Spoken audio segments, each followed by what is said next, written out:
Hello and welcome to Next Aspirations. Next অ্যাসপিরেশনসের YouTube চ্যানেলে তোমাদের সকলকে স্বাগত জানাই। এতদিন ধরে তোমরা তোমাদের যে পরীক্ষার প্রস্তুতি নিচ্ছিলে, আজ তার আমরা প্রায় শেষ মুহূর্তে এসে দাঁড়িয়েছি। আর অল্প কিছু দিনের মধ্যেই আমাদের ডাব্লিউবিপির এক্সাম কন্ডাক্ট হতে চলেছে। আমাদের ইউটিউব চ্যানেলের মাধ্যমে এই ডাব্লিউবিপি এক্সামের আগে কিছু পিওয়াইকিউর মাধ্যমে ওয়ান শট ভিডিওর ইনিশিয়েটিভ নেওয়া হচ্ছিল, যার মধ্যে অলরেডি আমরা প্রায় history, polity, English, science, geography এরকম অনেকগুলো পোর্শন কভার করে ফেলেছি এবং খুব শীঘ্রই বাকি সাবজেক্টগুলোর ভিডিও আমাদের এই ইউটিউব চ্যানেলে সম্পূর্ণ ফ্রি অফ কস্টে আসতে চলেছে। তো অবশ্যই তোমরা যারা এখনও পর্যন্ত দেখোনি তারা আমাদের ইউটিউব চ্যানেলের প্লেলিস্টে গিয়ে তোমরা সেই ভিডিওগুলো দেখে নিতে পারো।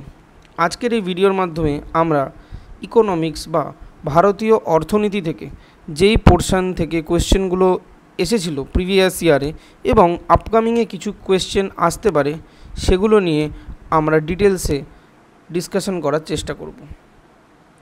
যদিও ভারতের অর্থনীতি থেকে আমাদের পরীক্ষায় খুব কম মাত্রায় প্রশ্ন এসেছে, আমি যখন প্রিভিয়াস ইয়ারের প্রশ্ন দেখছিলাম তখন দেখছিলাম বাকি পলিটি, জিওগ্রাফি, বিজ্ঞান, ইতিহাস এগুলো থেকে যত মাত্রায় প্রশ্ন এসেছে অর্থনীতি থেকে ততটা মাত্রায় প্রশ্ন আসেনি। কিন্তু তাই বলে আমরা এই সাবজেক্টটাকে ছেড়ে দিতে পারি না। এই বছর হয়তো অর্থনীতি থেকে প্রশ্ন আসতেও পারে, নাও আসতে পারে। যদিও অর্থনীতি থেকে খুব কম প্রশ্ন রয়েছে যেগুলো আমরা করলে পরীক্ষার সময় যদি প্রশ্ন আসে আমরা কিন্তু সেগুলোকে ট্যাকেল করতে পারবো। মনে রাখবে, পরীক্ষায় কিন্তু 1 নাম্বারও অনেকের কিন্তু জীবন বদলে দেয়। পরীক্ষায় 1 নাম্বার তুমি যদি ছেড়ে চলে আসো, হতে পারে ওই 1 নাম্বারের জন্যও কিন্তু কাট অফ থেকে একটা বছরের জন্য তোমার নাম বাদ চলে যাবে। তো কোনো পোর্শনই আমরা সম্পূর্ণভাবে ছেড়ে দিয়ে চলে যেতে পারবো না। তো খুব অল্প সময়ের মধ্যে আমরা দেখে নেবো আমাদের ইকোনমিক্স থেকে কী কোয়েশ্চেনগুলো এসেছিলো। প্রথম প্রশ্ন তোমাদের সামনে, নিচের কোনটি প্রত্যক্ষ কর নয়?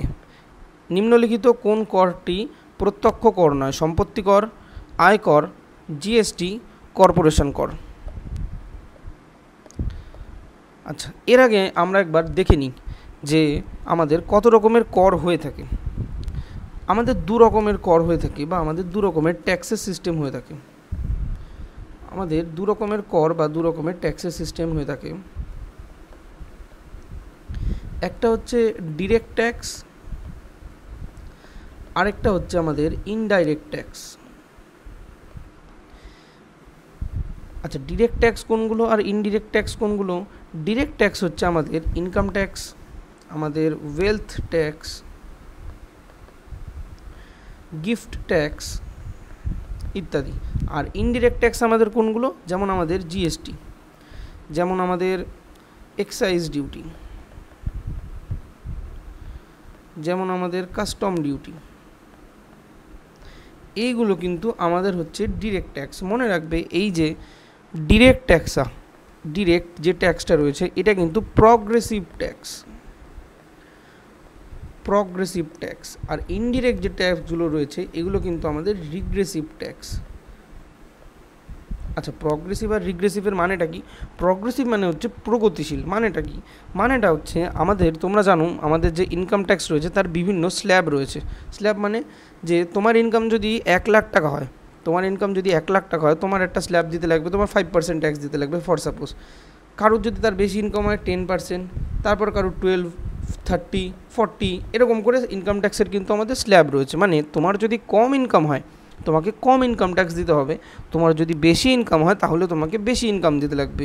মানে এইটার গ্রাফটা কিছুটা কিন্তু আমাদের এই রকমভাবে যায়। কম ইনকামে কম ইনকাম ট্যাক্স দিতে লাগবে, যদি বেশি ইনকাম হয়ে থাকে তাহলে বেশি ইনকাম ট্যাক্স দিতে লাগবে। যেমন একটা যে গরিব লোক রয়েছে যার ইনকাম অনেক কম, তাকে হয়তো ট্যাক্স দিতে লাগবে না, কিন্তু মুকেশ আম্বানি, বিড়লা, আদানি এদেরকে কিন্তু অনেকটা পরিমাণে ট্যাক্স দিতে লাগবে। এবার চলে আসি ইনডিরেক্ট ট্যাক্স। ইনডিরেক্ট ট্যাক্স হচ্ছে সবার জন্য সমান। মানে মুকেশ আম্বানি যদি একটা বিস্কুটের প্যাকেট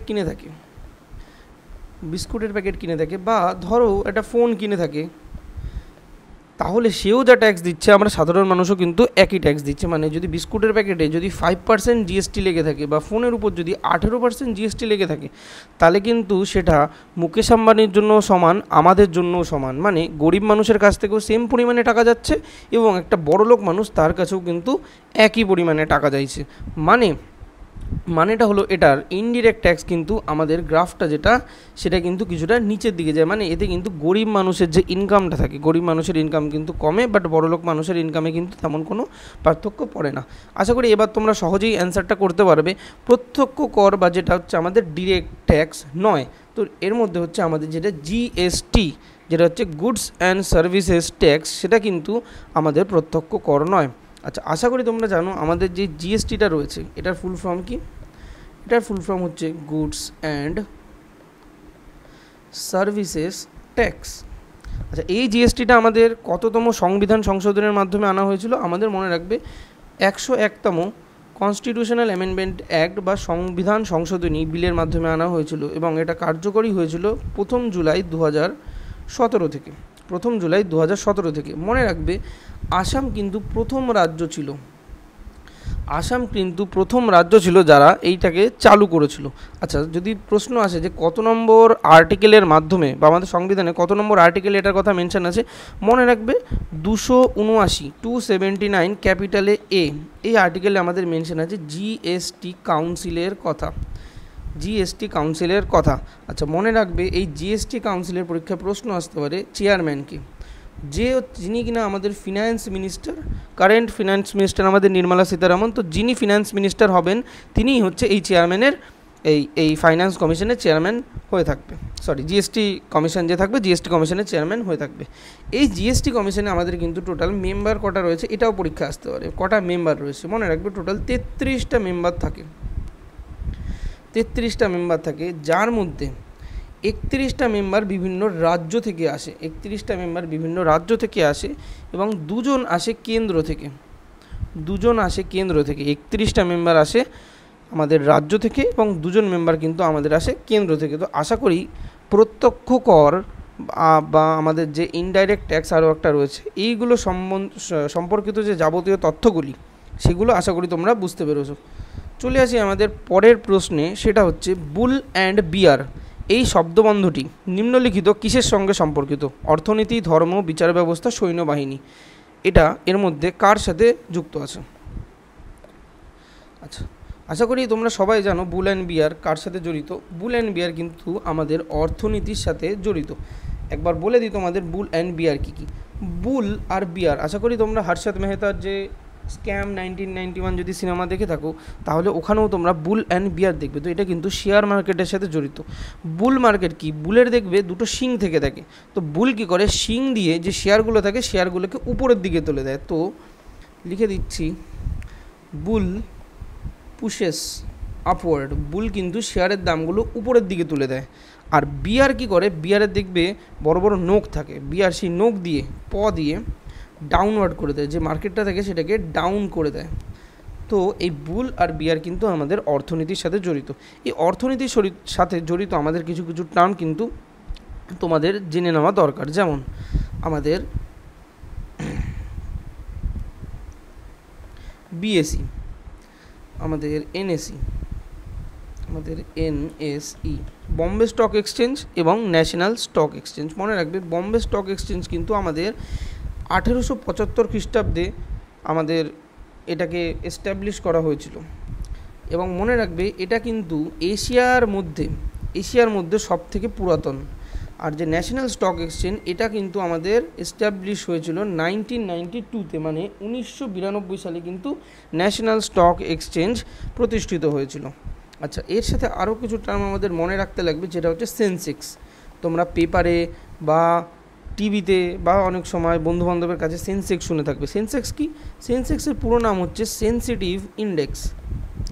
সেন্সিটিভ ইন্ডেক্স মানেটা কি? এটা হচ্ছে আমাদের বম্বে স্টক এক্সচেঞ্জে লিস্টেড, মানে এই বম্বে স্টক এক্সচেঞ্জ যেটা রয়েছে তার মধ্যে 30টা সবথেকে বড় কোম্পানি, তার মধ্যে 30টা সবথেকে বড় কোম্পানিকে কিন্তু বলা হয় সেন্সেক্স। আচ্ছা, আরেকটা আমাদের যে টার্ম রয়েছে সেটা হচ্ছে আমাদের নিফটি। আরেকটা কি আমাদের টার্ম রয়েছে, আরেকটা আমাদের টার্ম রয়েছে নিফটি। আচ্ছা নিফটিটা তাহলে কি? নিফটিটা হচ্ছে আমাদের যে ন্যাশনাল স্টক এক্সচেঞ্জ রয়েছে, লিখে দিই আমি নিফটি। নিফটিটা হচ্ছে আমাদের যে, আচ্ছা এটার ফুল ফর্ম হচ্ছে ন্যাশনাল 50। আমাদের যে ন্যাশনাল স্টক এক্সচেঞ্জ রয়েছে তার মধ্যে 50টা যে কোম্পানি, 50টা টপ যে কোম্পানি রয়েছে তাদেরকে নিয়ে তৈরি করা হচ্ছে নিফটি। আরও তোমাদের কটা টার্ম জানা দরকার, যেমন আইপিও। আইপিও কি? আইপিও হচ্ছে, এর ফুল ফর্মটাও কিন্তু important, initial public offering. Initial public offering মানেটা কি? ইনিশিয়াল পাবলিক অফারিং মানেটা হচ্ছে, ধরো কোনো কোম্পানি আছে, যেই কোম্পানি তার শেয়ারগুলো প্রথমবারের জন্য জনগণের জন্য খুলেছে, যে জনগণ প্রথমবারের জন্য তার শেয়ারগুলো কিনতে পারবে। ধরো কথার কথা আমাদের রিলায়েন্স রয়েছে, রিলায়েন্স প্রথমবারের জন্য যখন তার শেয়ারগুলো, রিলায়েন্সের কোনো একটা কোম্পানি প্রথমবারের যখন তার শেয়ারগুলো পাবলিককে খুলে দেবে, যে পাবলিক কিনতে পারবে, তখন তাকে বলা হচ্ছে আইপিও। এই রিলেটেড আরও একটা টার্ম মনে রাখবে, সেটা হচ্ছে ডিম্যাট অ্যাকাউন্ট। ডিম্যাট অ্যাকাউন্ট কি? ডিম্যাট অ্যাকাউন্ট হচ্ছে এমন একটা অ্যাকাউন্ট যেই অ্যাকাউন্টের মাধ্যমে তুমি শেয়ার কিনতে পারবে অনলাইনে বা ইলেকট্রনিক্যালি মানে বিভিন্ন যে অ্যাপ থাকে, বিভিন্ন অ্যাপ থাকে, যেমন এর পরের টার্মটা দিয়ে বোঝাচ্ছি, যেমন বিভিন্ন টার্ম, আগে যারা ব্রোকার থাকতো দেখবে দালাল স্ট্রিটে বা শেয়ার মার্কেটে, তখন আগে বিভিন্ন দালাল থাকতো, তারা কি করতো? তারা হচ্ছে এই শেয়ার কেনা বেচা এইসবের কাজগুলো করতো। এখন এই কাজগুলো অনলাইনে হয়ে গেছে, তো দেখবে যেমন বিভিন্ন অ্যাপ চলে এসেছে, জিরোধা, গ্রো, বিভিন্ন অ্যাপগুলো চলে এসেছে। এরা হচ্ছে ব্রোকার। এরা কি করে? এরা তোমাকে প্ল্যাটফর্মটা দিচ্ছে কেনার জন্য, এবং এই প্ল্যাটফর্মে গিয়ে তোমাকে একটা অ্যাকাউন্ট খুলতে লাগবে, যে অ্যাকাউন্ট খুললে তুমি শেয়ার কিনতে এবং বেচতে পারবে, সেই অ্যাকাউন্টটাকেই বলা হয় কিন্তু ডিম্যাট অ্যাকাউন্ট। আচ্ছা, এই যে সমস্ত ব্যবস্থাটা, এইটা কন্ট্রোল করার জন্য কিন্তু একটা বোর্ড আছে, সেই বোর্ডটার নাম হচ্ছে সেবি। আশা করি তোমরা সবাই জানো। এর যে ফুল ফর্ম রয়েছে, এটা কিন্তু পরীক্ষায় এসে থাকে, সেটা হচ্ছে securities and exchange board of India. আচ্ছা, এটা কত সালে এস্টাবলিশড হয়েছিল? এটা এস্টাবলিশড হয়েছিল 1988-এ। আচ্ছা, এর সাথে আরও একটা টার্ম লিখে দিই, সেটা হচ্ছে ডিভিডেন্ড। আচ্ছা স্যার, ডিভিডেন্ডটা কি? ডিভিডেন্ডটা হচ্ছে, ধরো তুমি কোনো কোম্পানিতে টাকা ইনভেস্ট করেছো, তুমি যখন ইনভেস্ট করেছো সেই কোম্পানিতে, যখন কোম্পানির শেয়ার বাড়বে, তোমার যে টাকার অ্যামাউন্টটা রয়েছে সেটাও বাড়বে। তো কোম্পানির যখন প্রফিট হবে, তো কোম্পানি তখন প্রফিটের থেকে কিছু পার্সেন্টেজ তাদের যে শেয়ার হোল্ডার রয়েছে, যে শেয়ার হোল্ডার যারা রয়েছে, তাদেরকে কোম্পানি কিছু টাকা দেবে। এইটাকে আমরা বলি হচ্ছে ডিভিডেন্ড। ডিভিডেন্ড মানে তাহলে আমরা কি বুঝলাম? ডিভিডেন্ড মানে হলো কোম্পানি তার লাভের থেকে কিছু অংশ তার শেয়ার হোল্ডারদের দেবে, তাকেই বলা হয় হচ্ছে আমাদের ডিভিডেন্ড। পরের প্রশ্নে চলে আসি, সেটা হচ্ছে ইউরো শব্দটি নিম্নলিখিত কিসের সঙ্গে সম্পর্কিত? অর্থনীতি, ধর্ম, বিচার ব্যবস্থা নাকি সৈন্যবাহিনী? তোমরা সবাই জানো ইউরো টার্মটা আমাদের কিসের সাথে রিলেটেড? ইউরো টার্মটা কিন্তু আমাদের অর্থনীতির সাথে রিলেটেড। কিসের সাথে রিলেটেড? ইউরো টার্মটা আমাদের অর্থনীতির সাথে রিলেটেড। তো বিভিন্ন দেশের যে কারেন্সি, সেগুলো কিন্তু পরীক্ষায় জিজ্ঞাসা করে থাকে। তো কিছু ইম্পর্টেন্ট দেশের কারেন্সি আমরা দেখিনি, যে সেই দেশগুলোতে কী কারেন্সি ইউজ করা হয়। যেমন আমাদের চায়না বা চীনে কী কারেন্সি ইউজ করা হয়? চীনে ইউয়ান ইউজ করা হয়, ইউয়ান। আচ্ছা, আমাদের কোরিয়া, বোথ নর্থ কোরিয়া এবং সাউথ কোরিয়াতে আমাদের ইউজ করা হয় ওন। আমাদের মালয়েশিয়াতে আমাদের কি ইউজ করা হয়? মালয়েশিয়াতে আমাদের ইউজ করা হয় রিঙ্গিত। আচ্ছা, আমাদের থাইল্যান্ডে কি ইউজ করা হয়? থাইল্যান্ডে আমাদের ইউজ করা কিন্তু ভাট, BAHT, ভাট। আচ্ছা, আমাদের ইরানে মনে রাখবে ইউজ করা হয় রিয়েল, RIL, রিয়েল। আচ্ছা, এই ইরানের রিয়েল কিন্তু সবথেকে উইকেস্ট কারেন্সি, মনে রাখবে, পরীক্ষার সময় জিজ্ঞাসা করতে পারে কোন দেশের কারেন্সি সবথেকে উইকেস্ট কারেন্সি, সেটা কিন্তু ইরানের। আচ্ছা, ইরাকের কি রয়েছে? ইরাকের রয়েছে দিনার। আমাদের ইউনাইটেড আরব এমিরেটসের রয়েছে কিন্তু দিরহাম। আমাদের ইউরোপিয়ান যে কান্ট্রিগুলো রয়েছে, যেমন জার্মানি, ফ্রান্স, ইটালি, এইখানে কিন্তু ইউজ করা হয় ইউরো। আমাদের রাশিয়া, এখানে মনে রাখবে ইউজ করা হয় রুবেল। এখানের যে কারেন্সি তার নাম কিন্তু রুবেল। আমাদের মেক্সিকোতে ইউজ করা হয় সেটা হচ্ছে পেসো। আমাদের ব্রাজিলে ইউজ করা হয় রিয়াল, এবং আমাদের আর্জেন্টিনা সেখানেও কিন্তু ইউজ করা হয় আমাদের পেসো। বাদ বাকি তো তোমরা জানো, ইন্ডিয়াতে আমাদের টাকা আমরা ইউজ করি বা রুপি ইউজ করি, বাংলাদেশে টাকা। তো আমরা দেখে নিলাম আমাদের কিছু ইম্পর্টেন্ট যে কারেন্সিগুলো ছিল বিভিন্ন দেশে, সেগুলো আমরা দেখে নিলাম। পরের প্রশ্ন তোমাদের সামনে, কোন কেন্দ্রীয় মন্ত্রক প্রধানমন্ত্রী গ্রাম সড়ক যোজনা প্রকল্পটি বাস্তবায়িত করেন? পঞ্চায়েত মন্ত্রক, সড়ক পরিবহন ও জাতীয় সড়ক মন্ত্রক, কৃষি মন্ত্রক এবং গ্রামোন্নয়ন মন্ত্রক। আচ্ছা, আশা করি এটার অ্যান্সার তোমরা সকলে জানো। সেটা হচ্ছে গ্রামোন্নয়ন মন্ত্রক বা মিনিস্ট্রি অফ রুরাল ডেভেলপমেন্ট। মনে রাখবে, এই যে প্রকল্পটি আছে এটা কিন্তু 2000 সালে এসেছিল। আমরা এর সাথে রিলেটেড আরও কটা প্রকল্প দেখে নিই, যেটা কিন্তু আমাদের পরীক্ষাতে জিজ্ঞাসা করতে পারে। যেমন সর্বশিক্ষা অভিযান, যেমন সর্বশিক্ষা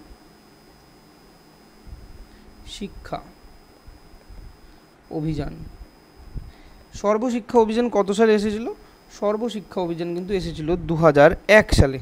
এবং এটা কোন মিনিস্ট্রির থেকে রয়েছে? মনে রাখবে, এটা কিন্তু এডুকেশন বা মিনিস্ট্রি থেকে রয়েছে বা শিক্ষা মন্ত্রণালয় থেকে রয়েছে। এরপরে আমরা যেটা দেখব সেটা কিন্তু প্রধানমন্ত্রী আবাস যোজনা। প্রধানমন্ত্রী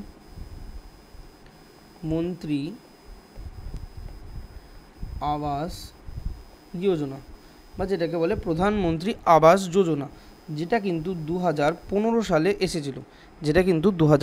সালে এসেছিল। এবং এটাও কিন্তু আমাদের মিনিস্ট্রি অফ রুরাল ডেভেলপমেন্ট এবং মিনিস্ট্রি অফ আরবান ডেভেলপমেন্ট যেটা রয়েছে দুটোর মধ্যেই পড়ে। আরবান ডেভেলপমেন্ট এবং আরবান অ্যাফেয়ার্স যেটা রয়েছে দুটোর মধ্যেই পড়ে। লিখে দিচ্ছি, রুরাল প্লাস আরবান মিনিস্ট্রি। আচ্ছা, এরপরে যেটা ইম্পর্টেন্ট আমাদের স্কিম রয়েছে সেটা হচ্ছে প্রধানমন্ত্রী মুদ্রা যোজনা। প্রধানমন্ত্রী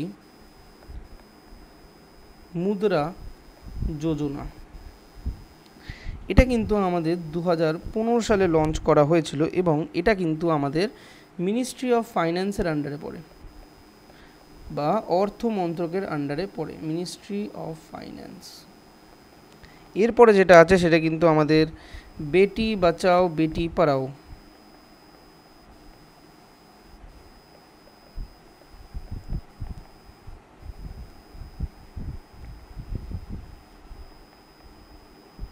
এটা কিন্তু আমাদের লঞ্চ হয়েছিল 2015 সালে।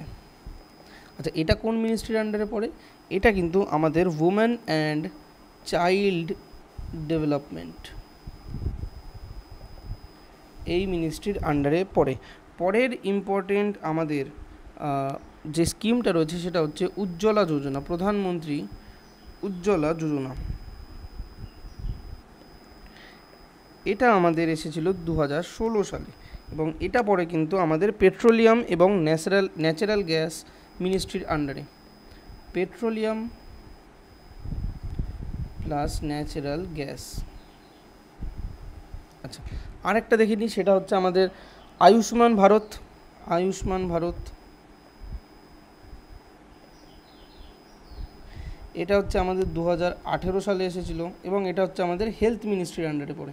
কোন মিনিস্ট্রির আন্ডারে পড়ে? মনে রাখবে, আমাদের হেলথ মিনিস্ট্রির আন্ডারে কিন্তু এই যোজনাটা পড়ে থাকে। তো আমরা কি দেখলাম প্রধানমন্ত্রী আবাস যোজনা, প্রধানমন্ত্রী মুদ্রা যোজনা, বেটি বাঁচাও বেটি পড়াও, উজ্জ্বলা যোজনা এবং আমরা দেখলাম কিন্তু আয়ুষ্মান ভারত। আচ্ছা, আয়ুষ্মান ভারত কোন মিনিস্ট্রির আন্ডারে পড়ে? আয়ুষ্মান ভারত কিন্তু আমাদের মিনিস্ট্রি অফ হেলথের আন্ডারে পড়ে। হেলথ লিখে দিই, মিনিস্ট্রি অফ হেলথের আন্ডারে পড়ে। আর একটা আমরা দেখে নিই আমাদের ন্যাশনাল এডুকেশন পলিসি, সেটাও তো তোমরা জানো মিনিস্ট্রি অফ এডুকেশনের আন্ডারে পড়ে, যেটা 2020 সালে এসেছিল। আচ্ছা, প্রধানমন্ত্রী গরিব কল্যাণ যোজনা, গরিব কল্যাণ যোজনা, যেটা কিন্তু 2020 সালে এসেছিল এবং এটা কিন্তু মিনিস্ট্রি অফ কনজিউমার অ্যাফেয়ার্সের আন্ডারে পড়ে। মিনিস্ট্রি অফ কনজিউমার অ্যাফেয়ার্সের আন্ডারে পড়ে আমাদের হচ্ছে প্রধানমন্ত্রী গরিব কল্যাণ যোজনা, যেটা হচ্ছে আমাদের কোভিডের যে সময়টা ছিল, সেই কোভিডের সময় যে 5 কেজি করে ফ্রিতে রেশন দেওয়া হতো না, সেই 5 কেজি করে ফ্রিতে রেশন যেটা এখনও পর্যন্ত চালু রয়েছে, সেটা কিন্তু আমাদের প্রধানমন্ত্রী গরিব কল্যাণ যোজনা, মিনিস্ট্রি অফ কনজিউমার অ্যাফেয়ার্স, এইটার আন্ডারে পড়ে। আচ্ছা, লাস্ট একটা দেখে নিই, পিএম গতি শক্তি, পিএম গতি শক্তি, যেটা কিন্তু আমাদের 2021 সালে এসেছিল, আর এটা হচ্ছে ministry of commerce and industry, এই দপ্তরের আন্ডারে পড়ে। হলো, আমরা তাহলে অনেকগুলো আমাদের যে সেন্ট্রাল গভর্নমেন্ট বা কেন্দ্র সরকারের তার যে স্কিমগুলো রয়েছে সেই স্কিমগুলো দেখে নিলাম। এছাড়াও কিন্তু আমাদের রাজ্য সরকারের বিভিন্ন স্কিমগুলো রয়েছে, বিভিন্ন প্রকল্পগুলো রয়েছে, সেগুলো কিন্তু আমাদের রাজ্য সরকারের পরীক্ষার থেকে ভীষণভাবে গুরুত্বপূর্ণ। তোমরা জানো কেন্দ্র সরকারের যে পরীক্ষাগুলো হয়ে থাকে সেগুলোতে কেন্দ্র সরকারের স্কিমগুলো জিজ্ঞাসা করে, এবং রাজ্য সরকারের পরীক্ষাগুলোতে কিন্তু রাজ্য সরকারের প্রকল্পগুলো জিজ্ঞাসা করে। তো রাজ্য সরকারের যে বিভিন্ন প্রকল্পগুলো রয়েছে সেগুলোও কিন্তু ভীষণভাবে গুরুত্বপূর্ণ। তো তোমরা যদি চাও কমেন্টে লিখবে যে তোমরা যদি রাজ্য সরকারের যে বিভিন্ন প্রকল্পগুলো রয়েছে সেটা যদি একটা পিডিএফ চাও, তাহলে আমি কিন্তু আমাদের যে টেলিগ্রাম চ্যানেল রয়েছে সেখানে আপলোড করে দেবো। তোমরা যদি চেয়ে থাকো, তোমাদের যদি ডিম্যান্ড আসে, তাহলে অবশ্যই আমাদের ইনস্টিটিউটের পক্ষ থেকে সেটাকে আপলোড করে দেওয়া হবে। পরের প্রশ্নে চলে আসি, নিম্নলিখিত বিভাগের কোনটি থেকে ভারত তার জিডিপি এর সর্বাধিক অংশ লাভ করে?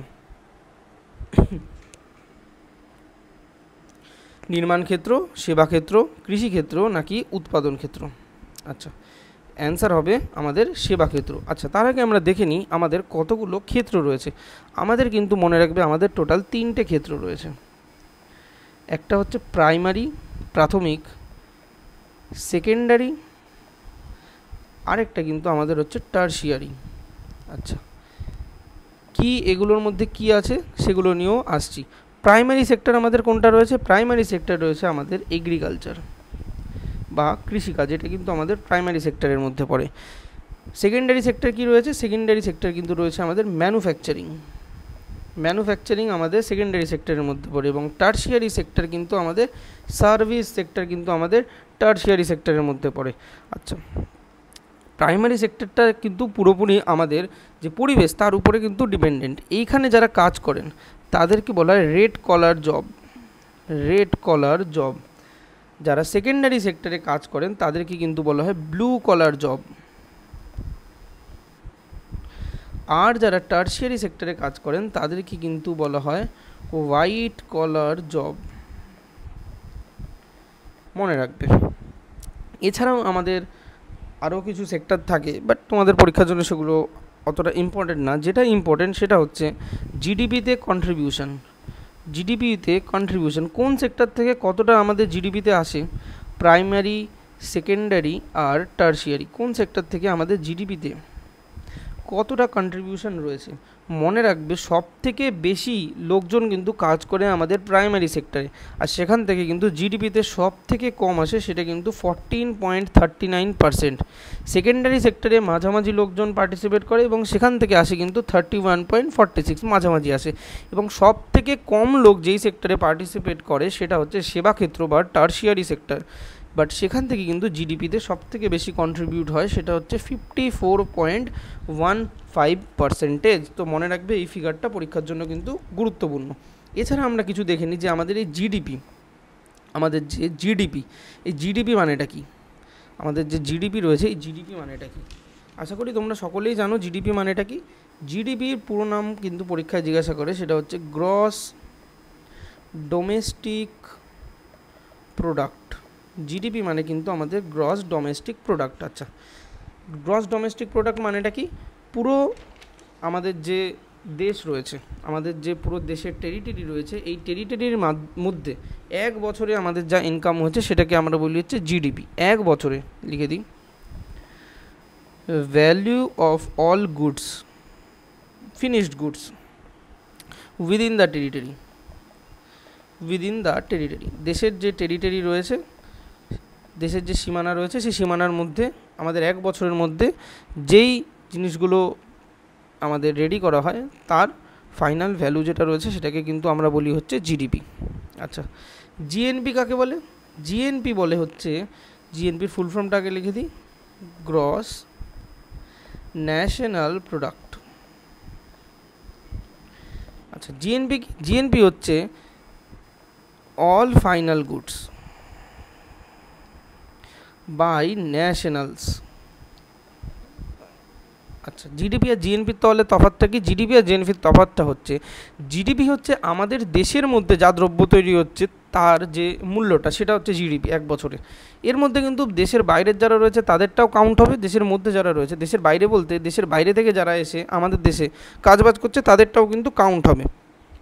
বাট জিএনপিতে কিন্তু শুধুমাত্র দেশের যারা নাগরিক, তারা দেশের ভিতরে থাকুক বা বাইরে থাকুক, দেশের যারা নাগরিক তাদের যে আমাদের ইনকামটা সেটা কিন্তু কাউন্ট হবে, সেটাকে বলা হয় কিন্তু জিএনপি।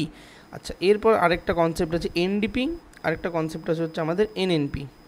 এনডিপি কি? এনডিপি হচ্ছে net domestic product,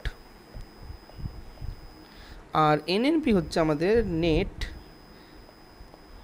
national product. আচ্ছা, এনডিপি বার করার সূত্র কি? এনডিপি বার করার সূত্র হচ্ছে আমাদের জিডিপি থেকে ডেপ্রিসিয়েশন বাদ দিয়ে দিতে হবে, তাহলে আমরা পেয়ে যাব এনডিপি। এবং এনএনপি বার করার সূত্র কি? এনএনপি বার করার সূত্র আমাদের যে জিএনপি থাকে সেই জিএনপি থেকে যদি আমরা ডেপ্রিসিয়েশন বাদ দিয়ে দিই তাহলে কিন্তু আমরা পেয়ে যাব এনএনপি বা নেট ন্যাশনাল প্রোডাক্ট। আচ্ছা, চলে আসি তাহলে আমাদের পরের প্রশ্ন, নিচের কোনটি বর্তমান ভারতের বৃহত্তম পাবলিক সেক্টর বাণিজ্যিক সংস্থা? আইডিবিআই ব্যাংক, ভারতীয় state bank, ICICI bank, Indian bank. তো এটার অ্যান্সার হবে হচ্ছে আমাদের ভারতীয় স্টেট ব্যাংক। মনে রাখবে ভারতীয় স্টেট ব্যাংক কিন্তু 1955 সালে এস্টাবলিশ হয়েছিল, বা 1955 সালে ভারতীয় স্টেট ব্যাংকের কিন্তু কার্যপ্রণালী শুরু হয়েছিল। নেক্সট প্রশ্নে চলে আসি, সেটা হচ্ছে আমাদের ভারতের আয়কর হলো অপ্রত্যক্ষ প্রগতিশীল, অপ্রত্যক্ষ এবং আনুপাতিক, প্রত্যক্ষ এবং আনুপাতিক, প্রত্যক্ষ এবং প্রগতিশীল। তো তোমরা জানো আমরা প্রথমেই করে নিয়েছিলাম যে আমাদের যে আয়কর রয়েছে সেটা হচ্ছে প্রত্যক্ষ মানে ডিরেক্ট ট্যাক্স, এবং এটা হচ্ছে প্রগতিশীল, প্রগতিশীল মানেও তোমরা জানো প্রোগ্রেসিভ ট্যাক্স। তাহলে পরের প্রশ্নে চলে আসি, নিচের কোনটি রিজার্ভ ব্যাংকের কাজ নয়? নিম্নলিখিত কোন কাজটি রিজার্ভ ব্যাংকের কাজ নয়? সরকারের কাছ থেকে ব্যাংক থেকে নোট ইস্যু করা, সাধারণ মানুষের আমানত গ্রহণ করা, এবং বাণিজ্যিক ব্যাংকগুলির নগদ সংরক্ষণের প্রহরী। এর মধ্যে কোনটা রিজার্ভ ব্যাংকের কাজ নয়? তো মনে রাখবে সাধারণ মানুষের আমানত গ্রহণকারী, এটা কিন্তু রিজার্ভ ব্যাংকের কাজ নয়। আচ্ছা, রিজার্ভ ব্যাংক নিয়ে কিছু কিছু জিনিস পরীক্ষায় জিজ্ঞাসা করতে পারে, সেগুলোও আমরা একবার চট করে দেখে নিই কী কী জিনিস জিজ্ঞাসা করতে পারে। যেমন আমাদের যে রিজার্ভ ব্যাংক অফ ইন্ডিয়া ছিল, এটা প্রথম তৈরি করা হয়েছিল 1926-এ কমিশনের মাধ্যমে। কমিশনের নাম মনে রাখবে হিল্টন ইয়ং কমিশন, পরীক্ষার সময় কিন্তু জিজ্ঞাসা করতে পারে। এরপরে আসে আমাদের RBI act, reserve bank of India act 1934। এরপরে যখন ব্রিটিশরা দেশ থেকে চলে যায় তখন আমাদের এই রিজার্ভ ব্যাংক যেটা ছিল সেটাকে ন্যাশনালাইজ বা রাষ্ট্রীয়করণ করা হয় কত সালে? 1 জানুয়ারি 1949। এর যে হেডকোয়ার্টার্স ছিল সেটাকে মুভ করা হয় কোথায়? বম্বেতে বা মুম্বাইতে। এটার যে হেডকোয়ার্টার্স ছিল এটাকে মুম্বাইতে মুভ করা হয় 1937-এ। আচ্ছা, রিজার্ভ ব্যাংকে তাহলে প্রথম গভর্নর কে ছিল? রিজার্ভ ব্যাংকের প্রথম গভর্নর কে ছিল? Sir Osborne Smith. আচ্ছা, প্রথম ইন্ডিয়ান গভর্নর কে ছিল? প্রথম ইন্ডিয়ান গভর্নর কে ছিল? আমাদের প্রথম ইন্ডিয়ান গভর্নর ছিল সিডি দেশমুখ। মনে রাখবে সিডি দেশমুখ কিন্তু প্রথম ইন্ডিয়ান গভর্নর ছিল। আচ্ছা, কারেন্ট গভর্নর যদি জিজ্ঞাসা করে যে কারেন্ট গভর্নর কে রয়েছে আমাদের রিজার্ভ ব্যাংক অফ ইন্ডিয়ার, মনে রাখবে কিন্তু সঞ্জয় মালহোত্রা কিন্তু রয়েছে আমাদের কারেন্ট গভর্নর। তোমরা কি বলতে পারবে এর আগের যে গভর্নর ছিল তার নাম কি? আচ্ছা, আরবিআই এর কিছু কিছু ফাংশন, যে আরবিআই কি কাজ করে থাকে তার মধ্যে প্রথম হলো আরবিআই কিন্তু রেগুলেশন করে থাকে। এই যে বিভিন্ন আমাদের ব্যাংক রয়েছে তার কিন্তু রেগুলেট করে থাকে আরবিআই। এছাড়াও আরবিআই আমাদের বিভিন্ন মনিটারি পলিসি দেখে থাকে। যে কখন মার্কেটে টাকা ছাড়তে হবে, কখন মার্কেটে টাকা তুলে নিতে লাগবে, রেপো রেট ঠিক করতে হবে, রিভার্স রেপো রেট ঠিক করতে লাগবে, এই সব কিন্তু আরবিআই করে থাকে। এছাড়াও আমাদের কিন্তু কারেন্সি যে থাকে, আমাদের যে টাকা পয়সা থাকে, এগুলো প্রিন্টের কাজও কিন্তু আমাদের আরবিআই করে থাকে। তো আরবিআই রিলেটেড যে যাবতীয় তথ্যগুলো ছিল সেগুলো কিন্তু আমরা দেখে নিলাম। পরের প্রশ্নে চলে আসি, কে প্রথম ভারতের জাতীয় আয় বা ন্যাশনাল ইনকাম নির্ধারণ করেছিলেন? দাদাভাই নৌরোজি, প্রশান্ত চন্দ্র মহলনবিশ, সর্দার বল্লভভাই প্যাটেল এবং VKRD রাও। অ্যান্সার হবে কিন্তু দাদাভাই নৌরোজি। আচ্ছা, কত সালে করেছিলেন? দাদাভাই নৌরোজি করেছিলেন 1876 সালে। 1876 সালে কিন্তু দাদাভাই নৌরোজি করেছিলেন। আচ্ছা, সর্দার বল্লভভাই প্যাটেলের যে স্ট্যাচুটা আমাদের গুজরাটে রয়েছে, যেটাকে আমরা স্ট্যাচু অফ ইউনিটি বলি, তোমরা কি বলতে পারবে তার হাইট কত? তোমরা কি বলতে পারবে এই স্ট্যাচু অফ ইউনিটির হাইট কত? যদি বলতে পারো কমেন্ট সেকশনে অবশ্যই জানাবে। এর পরের প্রশ্নে চলে আসি, সেটা হচ্ছে জিএসটি কথাটার পুরো কথা কি? Goods and sales tax, government supplementary tax, government state tax নাকি গুডস অ্যান্ড সার্ভিসেস ট্যাক্স? তো আমরা কিন্তু ইতিমধ্যেই দেখে নিয়েছি যে আমাদের জিএসটি রয়েছে, জিএসটির কিন্তু পুরো কথা হচ্ছে গুডস অ্যান্ড সার্ভিসেস ট্যাক্স, যেটা কিন্তু আমাদের option number D, goods and services tax.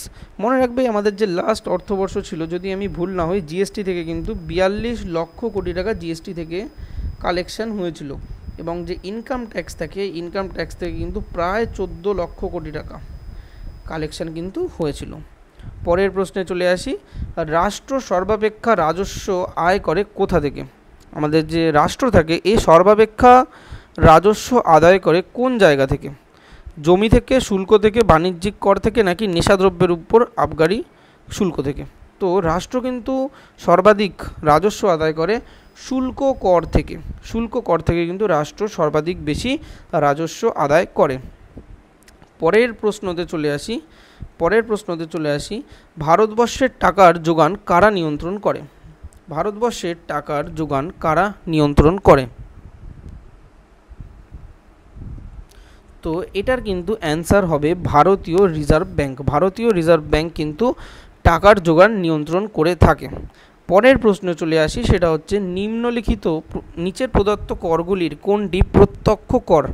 এর মধ্যে কোনটি কিন্তু আমাদের প্রত্যক্ষ কর আমাদের কাছ থেকে জানতে চেয়েছে। তো আমরা জানি নিম্নলিখিত কিন্তু আমাদের যেটা রয়েছে আয়কর বা ইনকাম ট্যাক্স, এটা কিন্তু আমাদের প্রত্যক্ষ কর। আশা করি তোমরা বুঝতে পেরেছো যে এর মধ্যে আমাদের ইনকাম ট্যাক্স মানে আমাদের প্রত্যক্ষ কর বা ডিরেক্ট ট্যাক্স কোনটা এবং ইনডিরেক্ট ট্যাক্স কোনগুলো রয়েছে। পরের প্রশ্নে চলে আসি, ভারত সরকারের অর্থমন্ত্রকের মুখ্য অর্থনৈতিক উপদেষ্টা নিযুক্ত হয়েছেন কে? আচ্ছা, এটা কিন্তু আগের বছরের প্রশ্ন, তো এটা আমাদের করতে লাগবে না, বাট আমরা দেখে নিই যে ভারতবর্ষের অর্থমন্ত্রকের মুখ্য অর্থনৈতিক উপদেষ্টা কারেন্ট কে রয়েছে, বর্তমানে কে রয়েছে। তো আমি লিখে দিচ্ছি, current chief economic adviser, current chief economic adviser,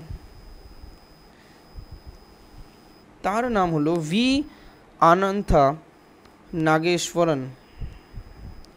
V অনন্থা Nageswaran, মনে রাখবে, পরীক্ষার জন্য কিন্তু গুরুত্বপূর্ণ। পরের প্রশ্নতে চলে আসি, শেয়ার বাজার নিয়ন্ত্রণ করে কারা?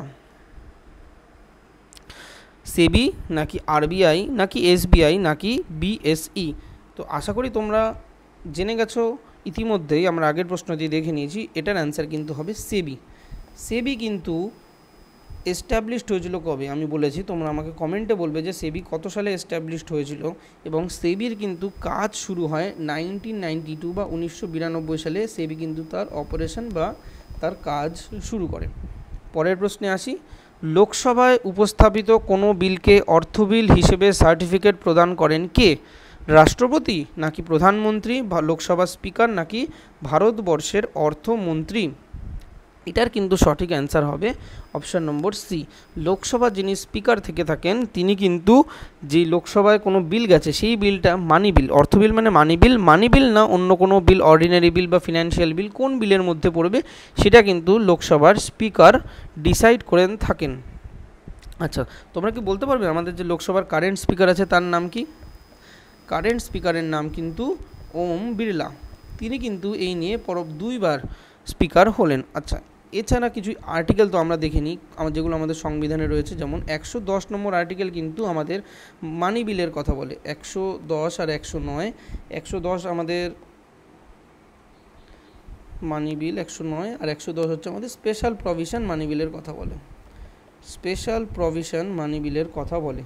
111 নম্বর আর্টিকেল কিন্তু আমাদের অ্যাসেন্ট বা সম্মতির কথা বলে, যে মানি বিল যদি যায় সেটা অ্যাসেন্ট কে দিতে পারবে। তোমরা জানো মানি বিলের ক্ষেত্রে আমাদের লোকসভার পাওয়ার সবথেকে বেশি, আমাদের রাজ্যসভার কিন্তু মানি বিলে কোনো পাওয়ার নেই, আর প্রেসিডেন্টের কাছে গেলেও কিন্তু প্রেসিডেন্টকে সেটা পাস করতে লাগবে। আচ্ছা, 112 নম্বর যে আর্টিকেল আছে সেটা কিন্তু আমাদের অ্যানুয়াল ফিনান্সিয়াল স্টেটমেন্ট,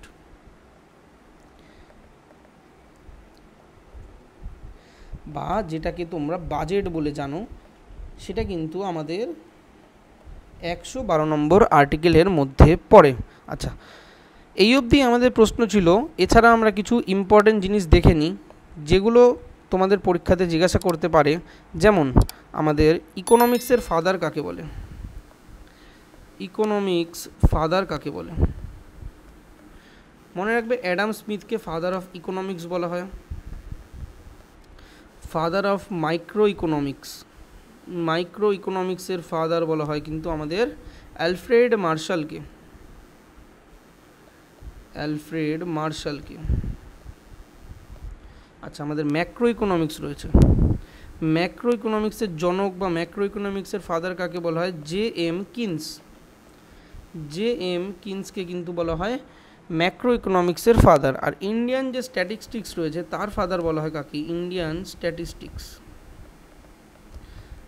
তার ফাদার বলা হয় কিন্তু পি.সি. মহালানবিস। এই পি.সি. মহালানবিস বলে কিন্তু একটা মডেল আছে, যেটা কিন্তু আমরা পঞ্চবার্ষিকী পরিকল্পনাতে দেখতে পাই। তোমরা কমেন্টে জানাতে পারো যে কোন পঞ্চবার্ষিকী পরিকল্পনা পি.সি. মহালানবিস মডেলে তৈরি হয়েছিল। তার নামে কিন্তু তৈরি হয়েছে ইন্ডিয়ান স্ট্যাটিস্টিক্যাল ইনস্টিটিউট। আচ্ছা, আরও দু একটা জিনিস ইম্পর্টেন্ট আমাদের লাগবে, যে জে এম কিনসের কিন্তু একটা ইম্পর্টেন্ট বই আছে, যে বইটার নাম পরীক্ষার সময় জিজ্ঞাসা করে থাকে, general theory of employment and interest and money. লিখে দিচ্ছি আমি,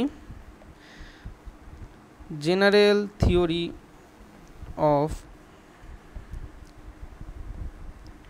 এমপ্লয়মেন্ট, ইন্টারেস্ট অ্যান্ড মানি। এবং অ্যাডাম স্মিথের একটা বই আছে, সেটাও পরীক্ষার সময় জিজ্ঞাসা করে থাকে, সেটা হচ্ছে the wealth of Nations. The wealth of Nations. আচ্ছা, আরও কিছু ইম্পর্টেন্ট পোর্শন তোমাদের পরীক্ষার জন্য আমি লিখে দিচ্ছি, সেটা হচ্ছে আমাদের যে বিভিন্ন রেভলিউশনগুলো হয়েছিল সেই রেভলিউশনের জনক। যেমন আমাদের গ্রিন রেভলিউশন, আমাদের গ্রিন রেভলিউশন এর জনক কাকে বলা হয়? গ্রিন রেভলিউশনের জনক কিন্তু বলা হয় আমাদের নরম্যান বোরলককে। আর যদি ভারতবর্ষে বলা হয় তাহলে কিন্তু আমাদের এম.এস. স্বামীনাথন। এম.এস. স্বামীনাথন। যদি ইন্ডিয়া বলা হয়, এম.এস. স্বামীনাথন। আচ্ছা, হোয়াইট রেভলিউশন। আচ্ছা, তোমরা জানো আশা করি গ্রিন রেভলিউশন কার সাথে জড়িত? White revolution Verghese Kurien. ভার্গিস কুরিয়েন কার সাথে জড়িত? এটা হোয়াইট রেভলিউশন আমাদের মিল্কের সাথে জড়িত। ব্লু রেভলিউশন আমাদের কার সাথে জড়িত? আমাদের বাঙালির সবথেকে প্রিয় ফিশ বা মাছের সাথে জড়িত। এবং এর ফাদার কাকে বলা হয়? এর ফাদার বলা হয় হীরালাল চৌধুরী। হীরালাল চৌধুরীকে বলা হয় father of blue revolution. Yellow revolution, যেটা কিনা অয়েল সিডসের সাথে জড়িত, এটা হচ্ছে আমাদের ফাদার স্যাম পিত্রোডা। সিলভার রেভলিউশন, যেটা আমাদের এগের সাথে জড়িত। আচ্ছা, এছাড়াও কিন্তু আমাদের ইকোনমিক্সের থেকে তোমরা অবশ্যই যে পঞ্চবার্ষিকী পরিকল্পনা বা 5 ইয়ার প্ল্যানস রয়েছে, পঞ্চবার্ষিকী পরিকল্পনা, একটু লেখাটা গিচিমিচি হয়ে গেল, বা পঞ্চবার্ষিকী পরিকল্পনা বা আমাদের যে 5 ইয়ার্স প্ল্যানস রয়েছে সেগুলোও কিন্তু পরীক্ষার আগে দেখে যাবে। তো এই অবধি ছিল আমাদের ইকোনমিক্সের পোর্শন। যদি এইটুকু পোর্শন তোমরা ভালো করে যাও, যেই এক্সট্রা ইনফরমেশানগুলো আমি দিয়েছি এবং তার আশেপাশের যে টপিকগুলো করেছি, এবং 5 ইয়ার্স প্ল্যান্স বা ওই পঞ্চবার্ষিকী পরিকল্পনা যদি তোমরা করে যাও, তাহলে মোটামুটি ইকোনমিক্স থেকে যেই কোশ্চেনগুলো বা আমাদের অর্থনীতি থেকে যেই কোশ্চেনগুলো আসবে তোমরা কিন্তু অতি সহজেই সেগুলোর অ্যান্সার করতে পারবে। তো ভালো করে তোমাদের যে প্রস্তুতি রয়েছে সেটাকে চালিয়ে যাও, ভিডিওটাকে ভালো করে দেখবে। এটার পিডিএফ যদি পেতে হয় তাহলে আমাদের যে টেলিগ্রাম চ্যানেল রয়েছে সেই টেলিগ্রাম চ্যানেলটাকে সাবস্ক্রাইব করে নেবে। টেলিগ্রাম চ্যানেলের লিঙ্ক আমাদের ডেসক্রিপশানে মেনশান থাকবে এবং আমাদের যে ইউটিউবে রয়েছে সেখানেও মেনশান করা রয়েছে। তো সেখান থেকে যদি টেলিগ্রামে জয়েন করে নাও, আমাদের যে নেক্সট অ্যাসপিরেশনসের আমাদের টেলিগ্রাম রয়েছে সেখানে কিন্তু এটার পিডিএফ তোমরা ফ্রি অফ কস্টে পেয়ে যাবে। তোমরা যদি এটার প্লেলিস্ট সেকশানে যাও, এই প্লেলিস্ট সেকশানে গেলে কিন্তু তোমরা দেখতে পাবে তোমাদের যে ডাব্লিউবিপি এক্সাম রয়েছে, ডাব্লিউবিপি বা তোমাদের কেপি এক্সাম রয়েছে, তার জন্য কিন্তু সমস্ত যে সাবজেক্টগুলো রয়েছে তার কিন্তু প্লেলিস্ট এখানে অলরেডি আপলোড করা রয়েছে। তো অতি অবশ্যই তোমরা সেটাকে কন্টিনিউ করে দেবে। বেস্ট অফ লাক তোমাদের এক্সামের জন্য। দেখা হবে পরবর্তী ভিডিওতে অন্য একটা ওয়ান শট নিয়ে। Till then, good night and good bye. জয় হিন্দ সবাইকে।